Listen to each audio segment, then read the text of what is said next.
Direct from Fort Meade, Maryland, this is DINFOS Live. Welcome back to another exciting episode of DINFOS Live.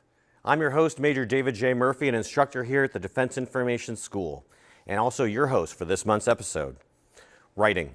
It's something that we as professional communicators do regularly, if not daily. Well, writing for yourself is one thing, but writing for someone else, especially someone you work for, is an entirely different skill set altogether. On this month's episode, we're taking a deep dive into writing in someone else's voice and writing for your boss. Also, when you're writing for your boss, you have to understand which platform potentially that you're going to be publishing on. Speaking of platforms, did you know that you can now listen to DINFOS Live on your podcasting platform of choice? That's right. DINFOS Live is now a podcast, and you can find it by searching for DINFOS Live on your favorite podcatcher. Now, getting back to our show. To help us understand the nuances of today's topics, I'd like to introduce two guests.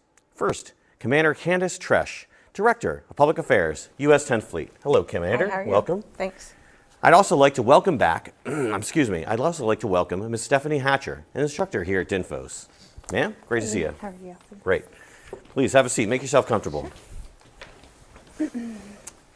I'd also like to welcome back our social media moderator, Sergeant Benjamin Witten. Sergeant Witten, how are you doing? I'm doing great, sir. What is this week's topic about? Writing for your boss. Writing for your boss. That reminds me when I was a kid, I used to write my own doctor's notes. Similar vibe. I could have used some assistance then in properly sounding like a doctor. They don't usually prescribe a case of the Mondays as a valid excuse. Well, I want to make sure to remind you, prescribe everybody a case of go get something for your Mother's Day gift. Get those gifts ready to go because Mother's Day is right around the corner. All right. Well, guests, thank you so much for taking time out to be on the show. Really appreciate it. We're going to be talking about writing for your boss, a really important topic, and I'm really glad to have you here talk about it. But I want to also let everybody know who's watching us that Sergeant Witten is going to be monitoring our social media chat. So if you have questions for our panelists, for our guests, please put those into the chat and we might read them on the air. Okay, everybody comfortable? Okay, thanks. Great. Why don't you go ahead and start by telling us a little bit about yourselves and your history with public affairs. Sure. So I've been in the Navy for about 19 years. I started off as a surface warfare officer and then transitioned to public affairs. So I've been doing public affairs for about 15 years. So both afloat and ashore commands, standouts would be aid to the CHIMFO, so the Navy's leader in communication, and then Strike Group PAO for Strike Group 8 and Harry S. Truman, and then the PAO for the Deputy Secretary of Defense. Wow, that's great. Thanks. Ms. Hatcher? So I was Army Public Affairs for 12 years, including tours in Korea, Afghanistan, and Iraq. After I got out, or since I got out, I've been teaching at the Defense Information School in the Public Affairs Communication Strategy Directorate. I currently teach the online course where we teach speech writing and writing for a principal. I also have a master's degree in communications with a concentration in government communication from Johns Hopkins University, where I did a lot of work specifically on writing for a principal. Nice, great. Well, how'd you find yourself writing for your boss in the first place? How'd you get yourself in that particular situation? Well, I'll start off. I'll say for me, it was doing right by my sailors. The first time that I had the opportunity, I was still a surface warfare officer, and we had gotten called to the flight deck to do an all-hands call. And so we hurry up and wait. We all got there. We stood there for, 30 minutes, whatever the time happened to be. I feel bad. My sailors were probably there longer. Yeah. And then so the CO came out. It was an awards ceremony. He read awards, and they were terrible. It didn't do justice for our sailors, and it was for the folks standing out there listening or the ones being recognized. So collaborated with my LPO and said, hey, let's do better. And that's what we did.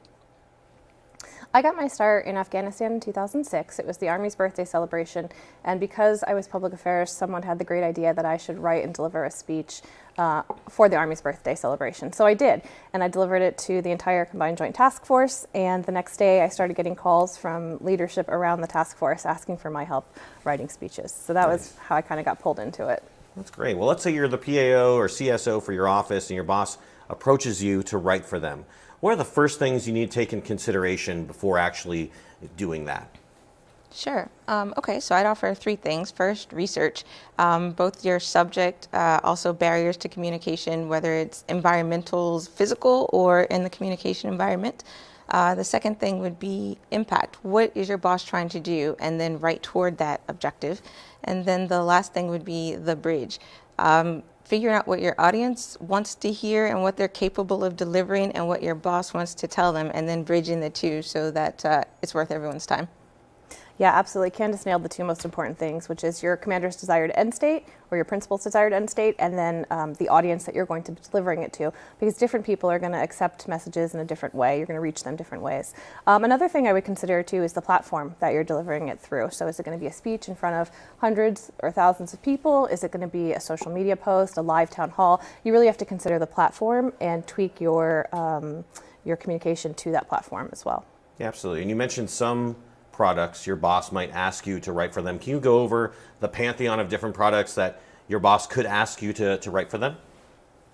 All right. So it's really everything. Whether it's, I think one of the ones that the public affairs personnel are most familiar with are things like messages and talking points. You are literally writing those for somebody else to deliver. But it could be something like a speech. It could be a social media post, which I find is a lot more common these days. Yeah. Social media, as you know, has taken off. It's a lot of people's preferred communication method.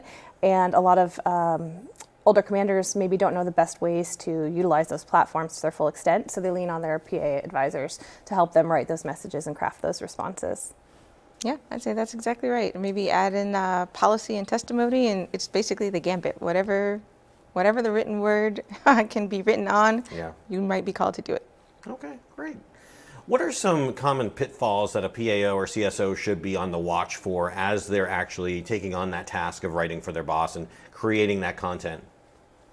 I would say one of the most common pitfalls is making sure that your writing sounds like the person who's intending to deliver that speech. So if I have a different style of speaking or writing than my principal, I can't write in my own voice and expect it to sound natural coming from them. So authenticity is really important when we're doing these. So I think one of the biggest things is making sure you get their voice right. I'll offer two. So one is the Google as your source. You have a whole staff. Ask them what their opinions are. Seek out the other elements of your triad to see how to best connect. If Google is your primary source, maybe work on building the staff relationships a bit.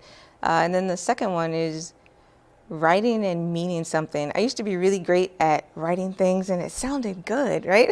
But then when you walk away, ask somebody, well, what did you take away from that? And it's like that they're a really good speaker. There was no impact. Yeah, absolutely.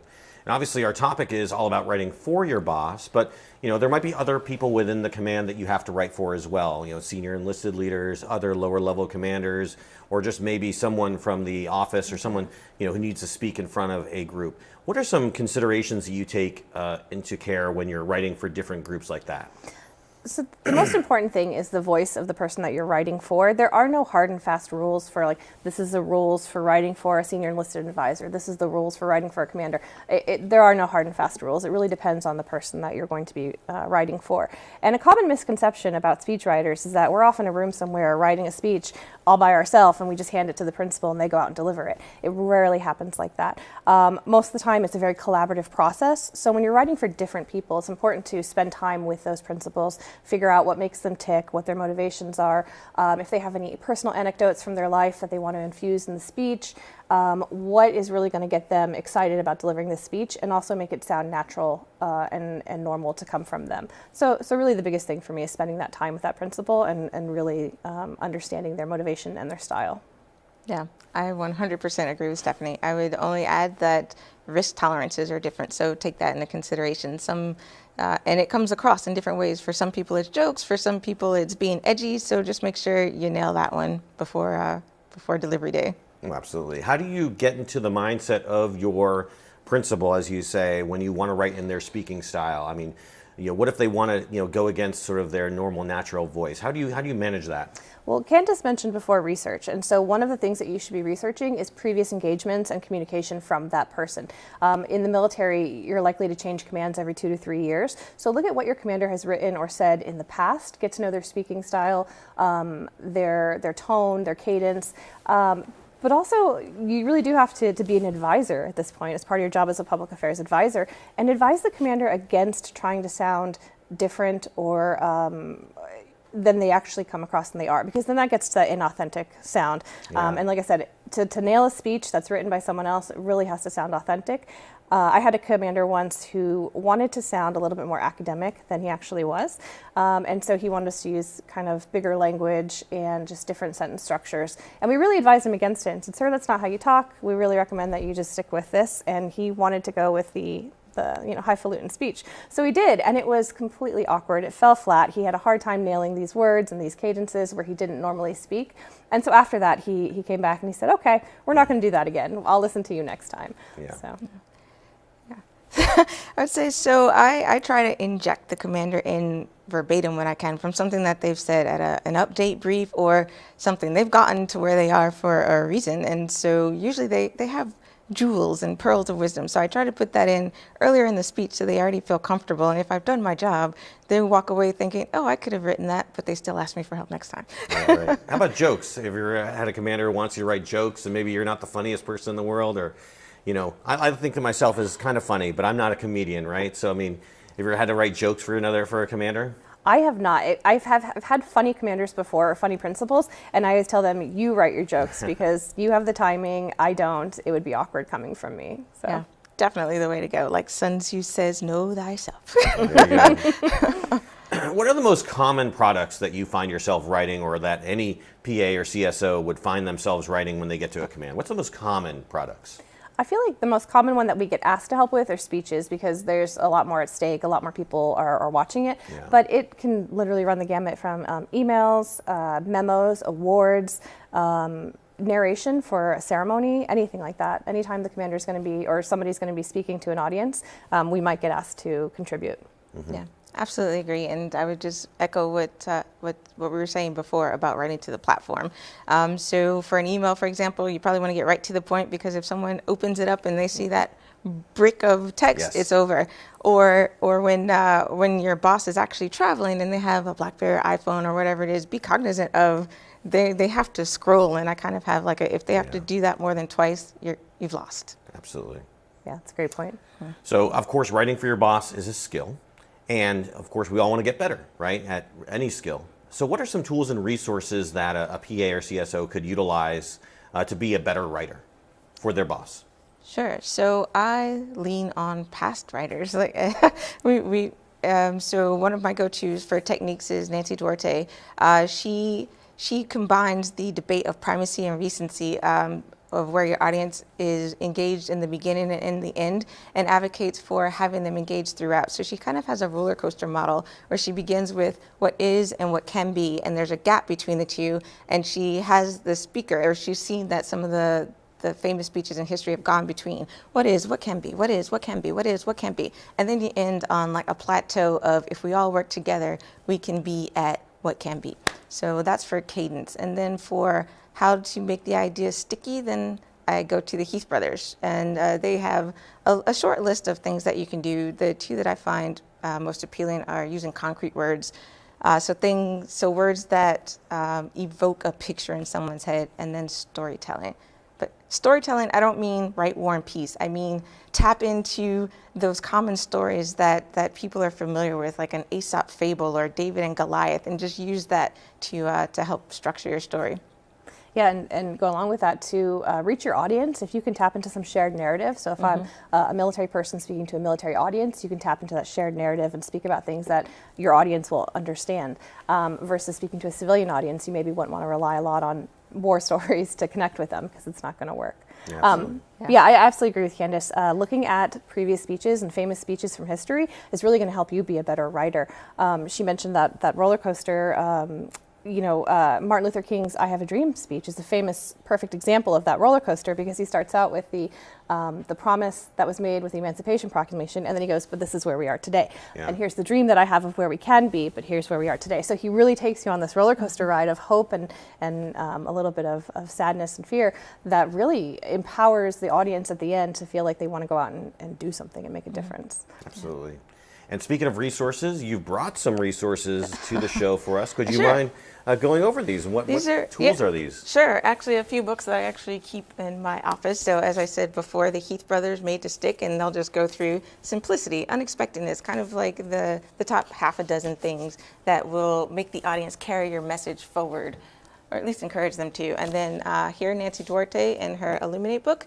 And that was, again, she has not only the roller coaster that keeps your folks engaged, but also pinpoints the audience as your hero in the story, so that because they're the ones that are going to carry forth your idea. And then my last go-to here is The Unseen Power, which really goes through important world events to show that there was a PR plan behind them. Things don't just generally happen because people are good or bad. They happen because someone had an idea and they campaigned for it. Like the American Revolution, that's one of them. Oh yeah, absolutely. That's great. You mentioned earlier that kind of two of the most common things that you'll be writing for are speeches and ghost emails. Can you talk to those two products specifically, and sort of what are some best practices that you utilize when you craft and create those messages? Yeah, well, I can speak about speeches. So for speech writing, one of the most tried and true methods of writing a good speech is using what we call the rhetorical triangle. And it was actually first coined by Aristotle, but it uses the three rhetorical appeals of ethos, logos, and pathos. And in ethos, you establish the credentials of the speaker. So why should people listen to me? Because I have all this experience. That's why Candice and I, when we first came out here, talked about our experience with speech writing. Why should you listen to us? Well, we have a lot of experience with it. The second one, pathos, is trying to draw an emotional reaction from your audience. Candice mentioned you want to have your ideas stick. It's more likely to stick with someone if they react to it emotionally, if they have some kind of connection to it. And then logos is a logical appeal. Your arguments that you make throughout your speech should be sensical, they should be based in reality, and they should appeal to someone's kind of idea of sense of order and things being right. So that for me is one of the, if you can master that rhetorical triangle, you'll see that some of the best speeches in history have used it and have been very successful. Nice. Yeah, I'll say a phrase that you see for ghost emails over at DINFOS is be brief, be brilliant, be gone. That's the way to do it. Connect with who you're talking to, tell them what the issue is, what you need them to do, and then stop. Very good, very good. One tip that I'll give anyone who's writing emails and that we utilize a lot at my last command was don't be afraid to use highlights and bolds, and especially in addition to keeping your email brief, also make sure to highlight what it is you want the viewer to immediately gravitate towards. And it just makes it that much easier for them to, again, get past that wall of text sort of barrier that they might see. What are some more unusual things you've ever written for? Like, for instance, I had to write an op-ed one time. That was a completely new experience for me. Is there anything that's been like one-offs or just a completely unusual thing you didn't think you'd ever have to write for your boss? So sure, I'll start just because Stephanie's are amazing. So, Indeed. so I would say the most unusual was probably an SOP. So when I was in Iraq, we were helping the Army put devices on their vehicles and such, so that would help them get past IEDs. So writing an SOP is probably the most unusual thing I've had to help with. Yeah, there are definitely some things that you don't think you would get tasked with, like awards and memos, memorandum for record, anything that's going to be, stand the test of time. People tend to want help getting right. But one of my most fun projects that I worked on was in grad school. We were assigned a historical figure to practice writing in their voice. And I ended up writing tweets for Abraham Lincoln. So that was definitely something I never would have expected to have to do in my life ever. Yeah, absolutely. But it was a really great exercise in learning to really get someone's voice and apply it to different platforms. Yeah, what type of hashtag would Lincoln use? Hashtag Reconstruction. There you go. I like that. Yeah. Okay, great. Well, considering hashtags, what kind of hashtags are they using on social media nowadays, aren't we? And what are they talking about on social media? Any questions? Not quite a hashtag, so to speak, but we do got a question. What are some of the other famous speeches that give you guys some inspiration as a ghostwriter? All right, so I'm going to have to say, I'm going to be honest here. Not the written speeches. It's more scripted speeches. So television and Star Trek. Oh, wow. Yeah. So there's really good monologues right. there. I do. That's probably my go-to. Okay. I love the Gettysburg Address, speaking of Lincoln, because it was brief. It's famously something like 276 lines, but it was one of the most impactful speeches that has stood the test of time. And I think that's a really good reminder to us that you don't have to be long-winded. In fact, it's better to not be long-winded. When your speech goes on for half an hour, people tend to forget the things that you said back at the beginning, and you might lose some of your more important points. So I really love the Gettysburg Address as a reminder to, hey, let's keep this on the short side. That goes back to your start on the ship. Nobody wants to stand around outside for half an hour for nothing. Make it worth their while. Yeah, something like that. I would think. What speeches motivate you? Which speeches have left impacts on you? And look at how those speeches were constructed, and then reverse engineer whatever tips or advice you would get from listening to that speech. Yeah, absolutely. That reverse engineering is a really great point. So look back at the other speeches. What do you remember? What stuck out for you? And how can you recreate that in your product that you're working on now? Yeah. Okay, great. Well, I don't hear any more comments from social media, but again, if you have anything that you would like to ask our panelists after the show is over, by all means, they'll be looking out for it and can potentially answer your questions for you. But ladies, before we sign off and say goodbye to you, what sort of lasting words of wisdom would you like to leave with our audience about writing for your boss? I think I'm just going to reiterate, write for impact, and then know your strengths and weaknesses, and don't let hubris be your downfall. Okay, good. And I'm going to say, build those relationships with your principal, with your command. The more you get to know them, the more you are comfortable with their voice, the easier it's going to be to write these products, and the more trusted that relationship is going to be. We have a saying, if you give them steak, they'll stop asking for hamburgers. So show them what you can do, build those relationships, and they will come to lean on you as their trusted PA advisor for every written product that they do, which might not be might not be ideal, but it makes you a good PA. So. Absolutely. And speaking of that, have you ever had any commanders reject your support, or have you ever tried to interject your support into a commander who hasn't asked for your support directly? Yeah, so I would say it's probably common to not be the go-to when you first report to a command. So just show your value. So after something that's create products that clearly align with what your boss is trying to do. Or if they go out and do something, come in with an AR. It can be short, it can be an email, and say, hey, this is how the audience members that you were engaging with took away what you said, and here's how we can do it better next time. And I'm here to help do that. Yeah, I talked about my speech in Afghanistan was kind of the kickoff point. I'd been working as a public affairs for 3 years up to that point, and nobody had ever asked me to help them write a speech. And it was when they heard me give a speech that they liked, they said, oh, she can write, let's ask her. So you really just have to kind of put yourself out there. And I would say maybe in your new commander integration, let them know this is something that I offer, this is something I can do. Here's an example of something I've written in the past, and really let them know that that's available. As for commanders turning down my advice, that happens all the time. We're public affairs advisors, so all I can do is offer my best advice, and if they choose not to take it, then you have to respect that. And you'll always do an AAR afterwards, like Candice was saying.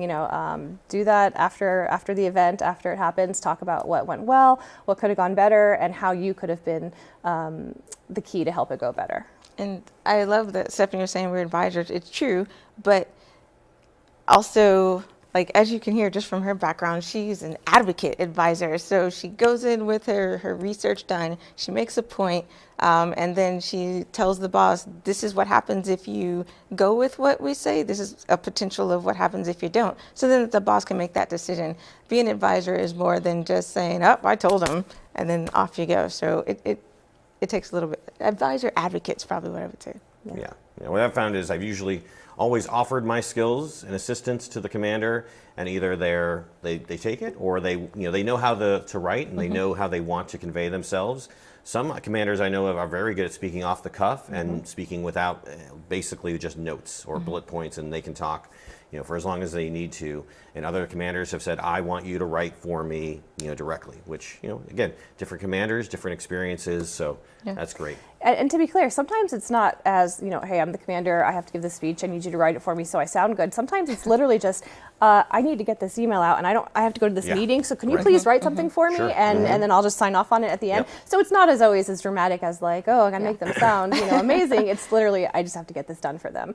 So I don't have time to do this, I need your help to do this. Yeah, absolutely. Well, thank you so much.